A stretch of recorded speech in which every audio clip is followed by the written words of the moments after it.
Today we're going to make a massive 4-foot puzzle here on Chip Builds.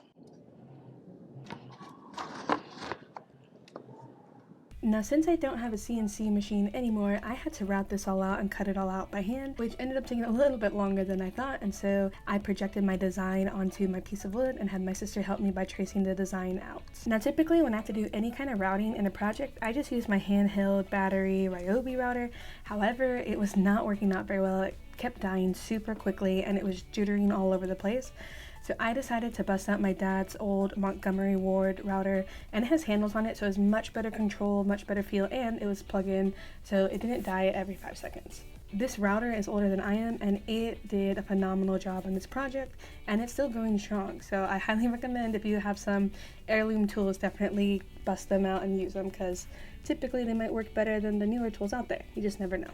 Now, I do want to mention one thing about safety before we get too far into this video. I have really long hair, so I put it in a ponytail and wore a hat just to really make sure that my hair wasn't going to accidentally drop down and get caught in the moving parts of the router, because that would just be a really bad thing. And I really like my hair, so I really didn't want that to happen. And then also, I am wearing protective eyewear from any of the chips. There's tons of chips flying out because I did use plywood for this project, so you got to be aware of that.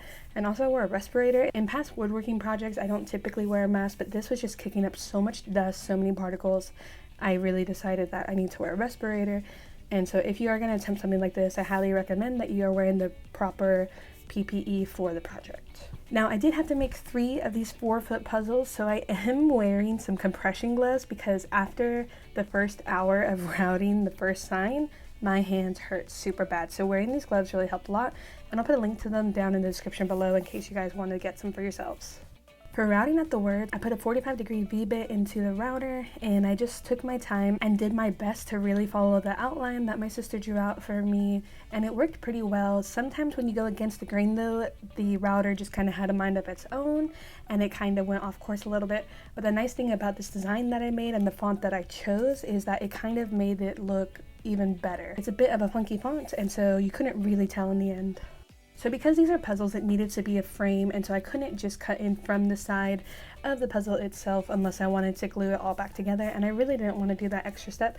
So I used a drill bit to just drill 1-inch holes in all 4 corners of it, and then that way it's a spot for my jigsaw to go in, and then I can start routing out this puzzle piece, and it ended up working really well. And the added benefit of doing it this way was that I was able to create 4 different spots for the kids to try to put the puzzle pieces in, and it made that puzzle just a little bit harder. So to cut out the edges of the outside pieces, I just went really slow, that way I could make the line as straight as possible with the jigsaw. That is one of the downsides of the jigsaw, is it's kind of hard to get really perfect straight cuts because the blade bends so much. The blade I used for this too was considered a jigsaw scroll saw blade, so it could really get into some of the more tighter curves. I did my best to follow the black marker outline, but in the end, if it wasn't perfect, it was okay because I did have to sand all of these pieces anyways because of the router, and the jigsaw would make the edges of the wood a little bit sharp, and since kids were handling this, I wanted to make sure that no one was going to get any kind of splinters. Now, once I cut out the frame from the puzzle pieces, I took this opportunity to glue that frame piece to the backer piece. I did kind of wait till the last minute to build these, and so I was running out of time, and I wanted to make sure that the frame piece was not going to pop up at all, and so I wanted to really give 24 complete hours for all the frames to dry. So I'm using Gorilla Wood Glue for this. You can use any kind of wood glue and it would be fine, and I'm just putting a nice liberal bead of glue all around the edges. And then I could pick up the awkward kind of frame piece and set it on top and kind of position it in the correct way that I need. And then once it was in the right position, then I went around and put clamps on all the different edges that I could to really ensure that this was going to be a strong bond that was not going to come off, and that way that this puzzle could last for years. As I was clamping this piece down, I quickly realized I do not have enough clamps, and I definitely need to get some more before I do a big project like this. So once I had the puzzle frame glued into place and clamped, it was time to work on the puzzle pieces themselves. And so I just chopped off the little bits of the corner that had the excess of the hole that we drilled, and then that way it'd be easier to grab the puzzle pieces for the kids. Cutting out the puzzle pieces was actually a lot of fun for me. I don't get to use the jigsaw that much anymore in my projects because I do a lot of laser focused projects or digital fabrication projects, so this was a lot of fun for me. And as you can see, I'm just doing my best to kind of go slow and follow the curve. I made some really tight curves in this design, and so probably wasn't the best idea. But like I said before, just slow and steady really won the race. And so I had to do this process 3 times for these 3 4-foot puzzles that I made. So after a while, I was kind of sick of this design that I made and was kind of regretting not making it just a little bit simpler maybe. Each of the puzzles roughly had 16 pieces in them, and so once we got down to the little pieces, I had to balance them on the sawhorses themselves, and it was a little tricky, and sometimes it kind of kept falling, but I just did my best to not let any of them break, and it actually ended up working really well. Now that I had cut out the puzzle pieces, it was time to do a bunch of sanding. And when I say a lot of sanding, it was an insane amount. I had to make 3 of these puzzles. Each one had like 16 pieces, so not only did I have to sand all the frames, I had to sand the pieces, and I had to round over all the edges with the sander just to make sure that there's going to be no kind of splinters and no one was going to get any injury from playing with these puzzles. So once I had the first puzzle set completely sanded and ready to go, I did do a quick dry fit test just to make sure that all these pieces were good and to see if there's any places where I needed to sand them down a little bit more just to make sure they fit correctly, just because if I didn't hit the lines quite perfectly or not, and I wanted to make sure that it worked pretty well. And also, I just thought it was kind of fun, so I did really want to try it out before I continued on with the other 2 pieces.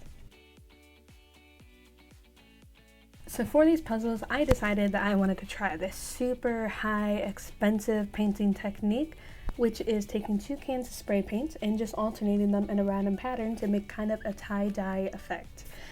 This is super sloppy, so do it at your own risk. I just thought it'd be a lot of fun. So I did 3 different color combos, just something that I thought, and this one kind of reminds me of Monsters Inc. I was absolutely running out of spray paint, so you do need to keep in mind that if you're gonna do something like this, you need to start with a whole can of spray paint, not with a half of a can. So as you can see, I had already spray painted the frame of it and kind of did the crisscross thing, and so for the puzzle pieces themselves, to try to make it a little bit more depth, I started by doing the purple paint first and then going in with the blue paint, rather than just alternating them in the moment like I did with the other pieces.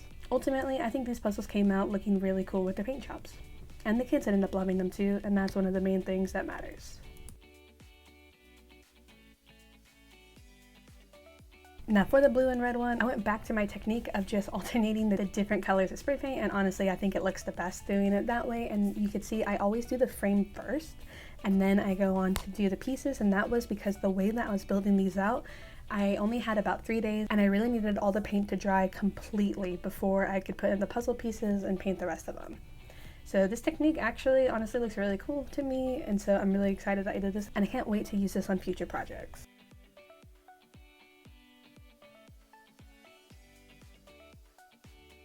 Once I had finished painting, then I put the piece into the sun to dry, and the only spaces I had to do this was the front lawn, and these pieces are pretty heavy, so I did have to pick it up and put it over my head and put it on the ground. And for the final puzzle, I did this kind of light green, dark green kind of camouflage look, and it looked pretty cool too. So I didn't just make these massive puzzles for fun. This was a commission project for a local Salvation Army music camp that was happening out in Big Bear, California. And so one of the things that they were doing at this camp was a music theory relay race. And the final thing that the kids would have to complete in this race is to put together these massive puzzles that have the Bible verse for the week on it. And as you can see, me and my friends are just trying this out just to see what it would be like and see how hard it would be for the kids. So overall, it was a lot of fun.